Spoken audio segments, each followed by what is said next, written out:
जय हिंद बेटा। Smile series कक्षा 12 भूगोल के 9वें पेपर के हल में आपका स्वागत है।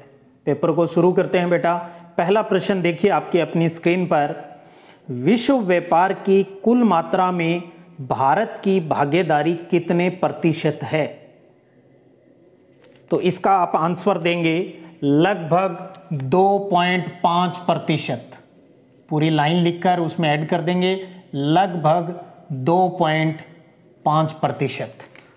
ये पहला ही प्रश्न मैं यूं कह सकता हूं भी डायरेक्ट आपके पाठ्य पुस्तक में ये नहीं दिया गया है, लेकिन फिर भी प्रश्न आया है तो हम इस पर बात कर लेते हैं भी लगभग 2.5%।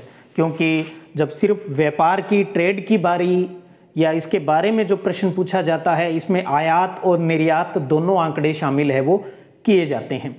तो बहुत कम हम टोटल इस पर बात करते हैं, ठीक है। लेकिन फिर भी आपके नॉलेज के लिए मैं आपको जरूर कहना चाहूँगा इस प्रश्न का सही आंसर विश्व व्यापार की कुल मात्रा में भारत की भागीदारी लगभग 2.5% है। आज के हिसाब से बात कर रहा हूँ मैं, ठीक है। दूसरा प्रश्न देखिए बेटा आपकी स्क्रीन पर। ध्वनि प्रदूषण को किस इकाई से मापा जाता है? तो यहाँ ध्वनि की तीव्रता मापने की इकाई पूछी है और ये हम छोटी क्लास से भी पढ़ते आ रहे हैं बेटा, और इसका उत्तर है डेसिबल। इसका उत्तर है डेसिबल।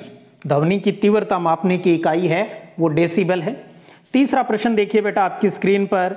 भारत के सर्वाधिक जनघनत्व और न्यूनतम जनघनत्व वाले राज्यों के नाम बताने हैं आपको, ठीक है। तो सर्वाधिक, तो पहले आप ये लिख देंगे भी सर्वाधिक जनघनत्व,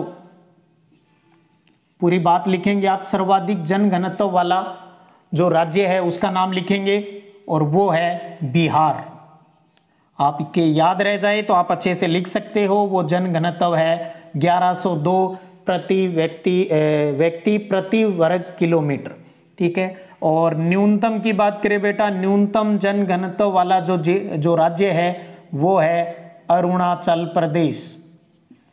अरुणाचल प्रदेश जो है 17 व्यक्ति प्रति वर्ग किलोमीटर के अंदर। तो सर्वाधिक जनघनत्व है वो बिहार का और सबसे कम है बेटा वो अरुणाचल प्रदेश का है। और अगर पूरे भारत की बात करें, आपको साथ में ये भी याद कर ले, पूरे भारत का जनघनत्व आपसे पूछें तो 382 व्यक्ति प्रति वर्ग किलोमीटर है। यानी 1 वर्ग किलोमीटर के अंतर्गत भारत में 382 लोग हैं वो रहते हैं। तो ये था सर्वाधिक और न्यूनतम जनघनत्व का प्रश्न। चौथा प्रश्न देखिए बेटा आपकी स्क्रीन पर। परिवहन और संचार में अंतर देना है। ये पहले भी आ चुका है, अब फिर एक बार कर लेते हैं। तो इसमें आपको परिवहन की परिभाषा देनी है और संचार की परिभाषा आपको देनी है। आप टेबुलर फॉर्म में करें या सीधी लाइन में लिखें। तो परिवहन का मतलब है बेटा व्यक्तियों व वस्तुओं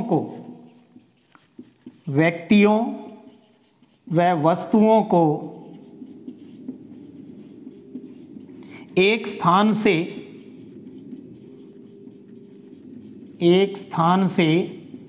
दूसरे स्थान तक पहुंचाने की सुविधा। तो व्यक्तियों और वस्तुओं को एक स्थान से दूसरे स्थान तक पहुंचाने की सुविधा को परिवहन कहते हैं, ट्रांसपोर्ट कहते हैं। ये इसकी परिभाषा होगी। संचार में आप लिखेंगे बेटा, संचार में होता है हमारा कोई संदेश यानी मैसेज, यानी संदेश, विचार आदि के आदान प्रदान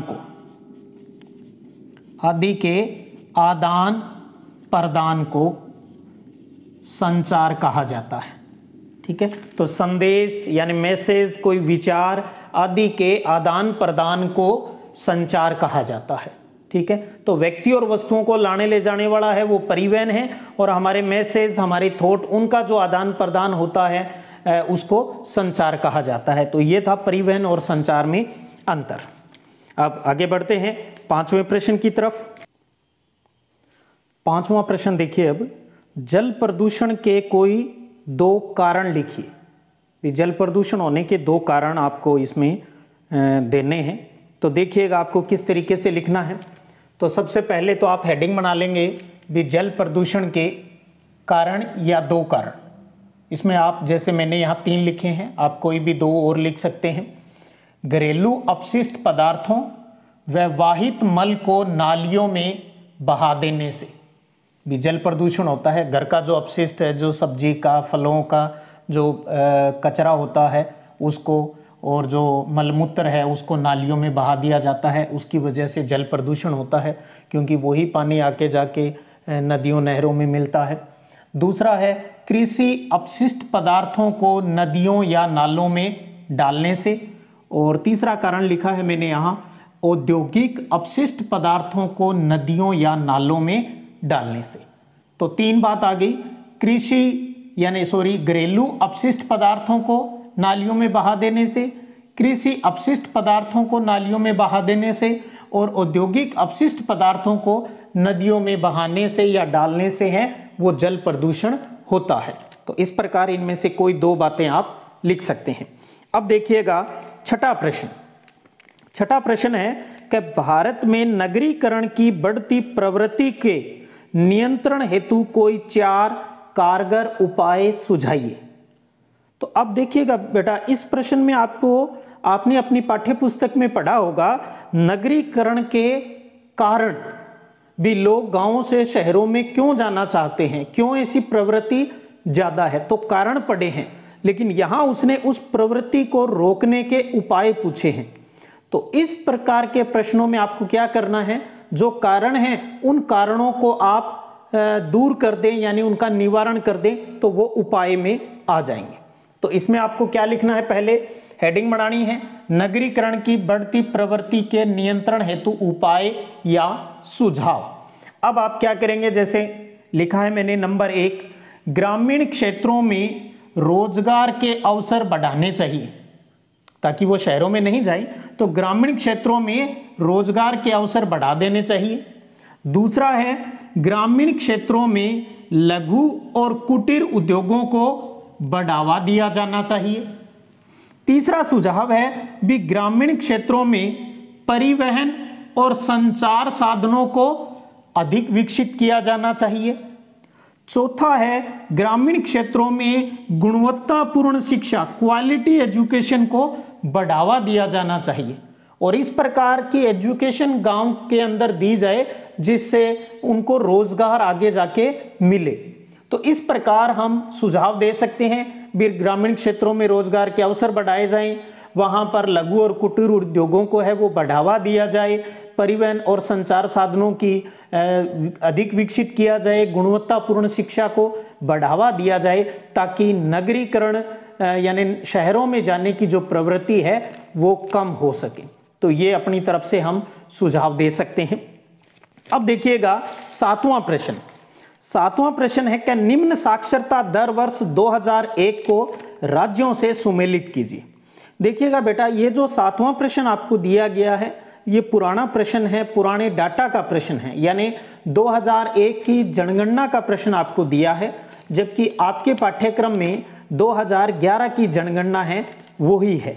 तो इसलिए आंकड़े भी उसने 2001 के दिए हैं प्रश्न में, तो इसलिए इस प्रश्न को आपको हल नहीं करना है, बल्कि 2011 के आंकड़ों को आप जरूर इसके अंतर्गत देख लें, यानी 2011 के आंकड़ों के आधार पर इस प्रकार का प्रश्न आपके आ सकता है। ठीक है, तो आपको जैसे अपने भारत की कुल साक्षरता दर, राजस्थान की साक्षरता दर सबसे ज्यादा कहाँ की है, सबसे कम कहाँ की है, तो इनको आपको अवश्य से इन आंकड़ों को देखना है। जैसे भी भारत में साक्षरता दर 2011 की जनगणना के अनुसार कितनी है, 73% है, 73% है, अंतिम आंकड़ा है ये। और राजस्थान की साक्षरता दर है वो 66.1% है। ठीक है, तो इस प्रकार से आपको 2011 वाले आंकड़े याद रखने हैं। ये 2001 का आंकड़ों का दिया गया प्रश्न है जो कि सही नहीं है। आगे बढ़ते हैं। 8वां प्रश्न देखिए अब अपनी स्क्रीन पर, नव्यकरणीय और अनव्यकरणीय संसाधनों में अंतर बताइए। 3 नंबर का प्रश्न है। तो ये जो आपने संसाधन वाला चैप्टर है उसमें आपने पढ़ा है भी संसाधनों का उपयोग की सततता के आधार पर दो प्रकार हैं ये, नवीकरणीय और अनवीकरणीय संसाधन। 3 नंबर का प्रश्न है और तो इसका मतलब हम इसको अंतर टेबल फॉर्म में 3 अंतर बना देते हैं। तो हम इनकी परिभाषा और इसके अर्थ को इसमें शामिल कर लेते हैं।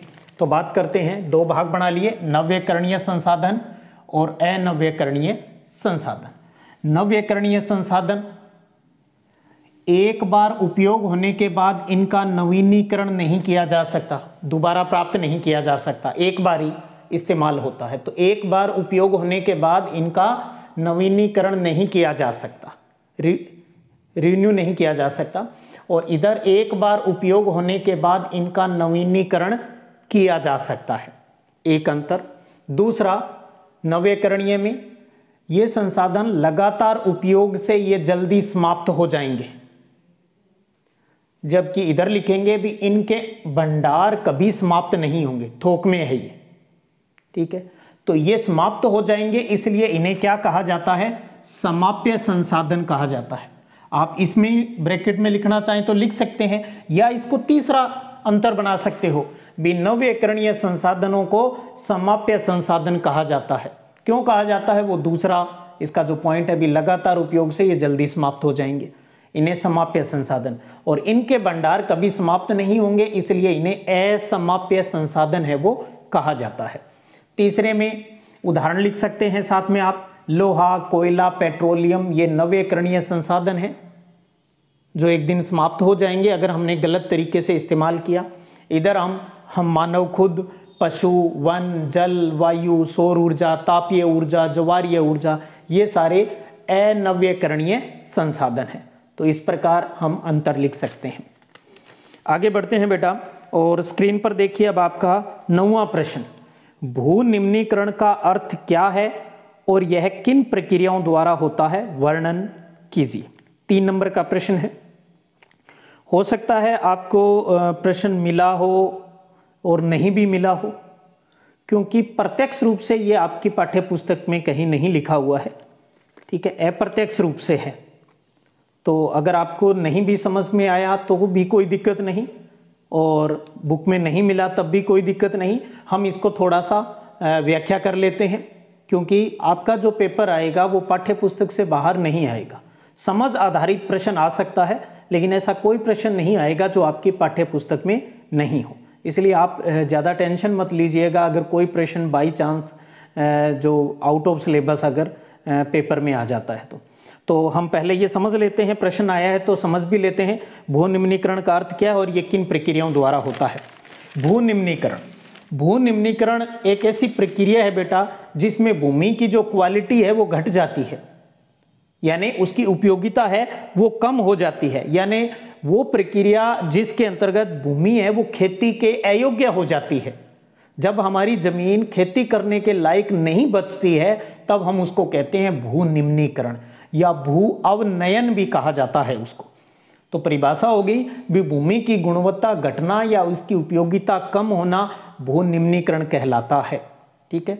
और इस भू निम्नीकरण की प्रक्रिया के लिए कई कारक जिम्मेदार है जिनकी वजह से ये परिस्थितियां होती हैं। जैसे हम इनके बारे में जरूर पढ़ते रहे हैं, खनन, अत्यधिक खनन से भी ऐसा होता है, पशुचारण, अत्यधिक पशुचारण से भी यही हालत होती है, भू निम्नीकरण की सिचुएशन आ जाती है।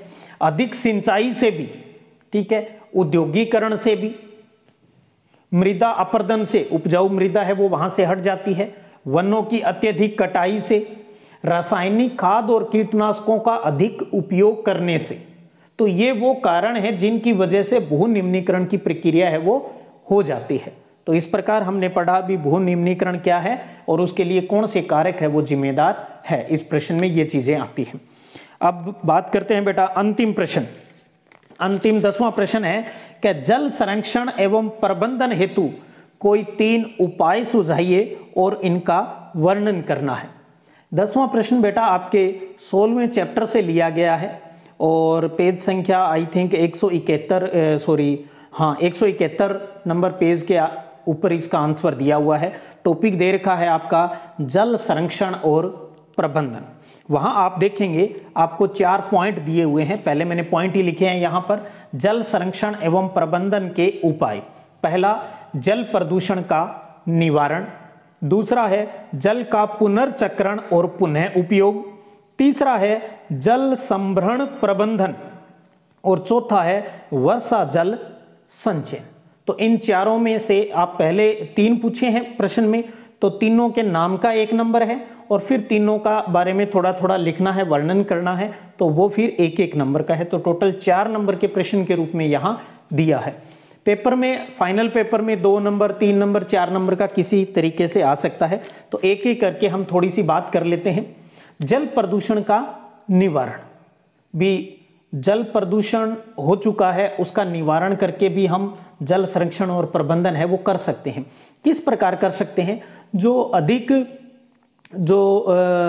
कहते हैं भी जल प्रदूषण के प्रकार में अगर हम पढ़ें तो जो अधिक जल प्रदूषित हो चुका है उसका हम शोधन कर लें। शोधन करने के बाद हम पीने के पानी के रूप में उसका है वो इस्तेमाल करना चाहिए।